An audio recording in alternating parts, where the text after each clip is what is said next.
Joseph and the Rainbow Coat. In a land where the hills rolled like waves under a sun that painted everything gold, Jacob, the wise old shepherd, lived with his 12 sons. Among them, Joseph shone like a morning star, clever and full of life. Jacob loved him most, for he was born in his old age, a gift that seemed to carry the light of heaven itself. To mark his favor, Jacob gave Joseph a coat woven with colors like a rainbow captured in silk. Every thread shimmered with sunlight, dew, and the whisper of the wind, making him both a jewel and a target among his brothers. Whispers of envy. The brothers' eyes followed Joseph wherever he went. Every laugh from their father, every glance of pride, turned into fire in their hearts. They could not bear the brilliance that seemed to shine around him, the way even the sheep seemed to sense his presence and quiet beneath his gaze. Joseph spoke of dreams that soared like birds in the morning sky, dreams where the sheaves of grain bowed to him, and the sun, moon, and stars knelt in reverence.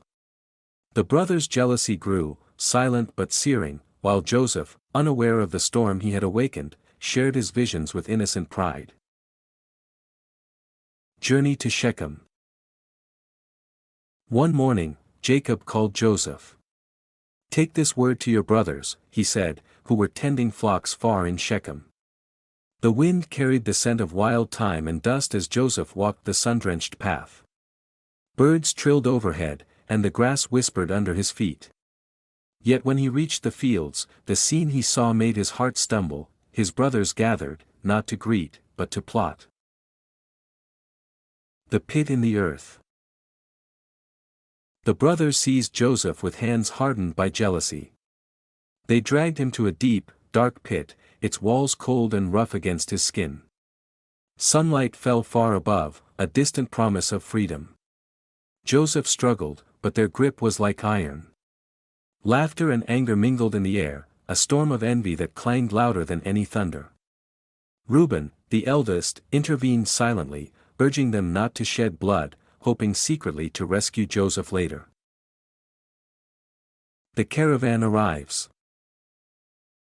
The midday sun shimmered off the distant horizon as a caravan of Midianite traders appeared, their camels plodding like kings of the desert. Dust swirled around their feet, scents of myrrh and spices filling the air. Judah, quick of mind and cunning of heart, saw opportunity. "Let us sell him," he said, and the idea passed from one brother to the next, swift and sure. Joseph was lifted from the pit, ropes cutting into his wrists, yet he held his gaze steady, his spirit unbroken. The brothers returned home with the coat dipped in goat's blood, a cruel illusion that left Jacob's heart shattered like fragile pottery.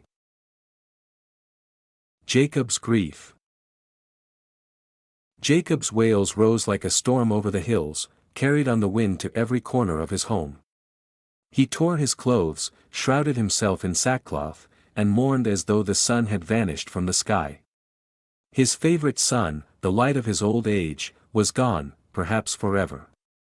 The other sons could not speak comfort, for deceit had wrapped itself around their hearts like a shadow that would not lift. Joseph in a foreign land. Far from the hills of Canaan, Joseph was led into Egypt, a land of strange voices, foreign smells, and towering cities. Yet the pit and the betrayal could not dim the fire within him. He carried his dreams quietly, like seeds pressed into the dark soil, waiting for the right season. Though the world had turned its back, Joseph's eyes still held the spark of destiny, a vision that would one day illuminate even the darkest corners. Lessons from Joseph's tale. Genesis 37 is more than a story of favoritism and betrayal, it is a story of resilience, faith, and the hidden patterns of life. The tale teaches the dangers of envy, showing how jealousy can twist hearts and rupture families. Joseph's experience demonstrates that even in betrayal and adversity, one's character and purpose can endure. The story reminds us to guard against favoritism that breeds resentment, to cultivate integrity even when others act unjustly, and to trust that suffering may conceal a path to growth and triumph. Joseph's dreams, though misunderstood and resented, point to a future shaped not by circumstance, but by perseverance, vision, and the quiet strength to rise above hardship.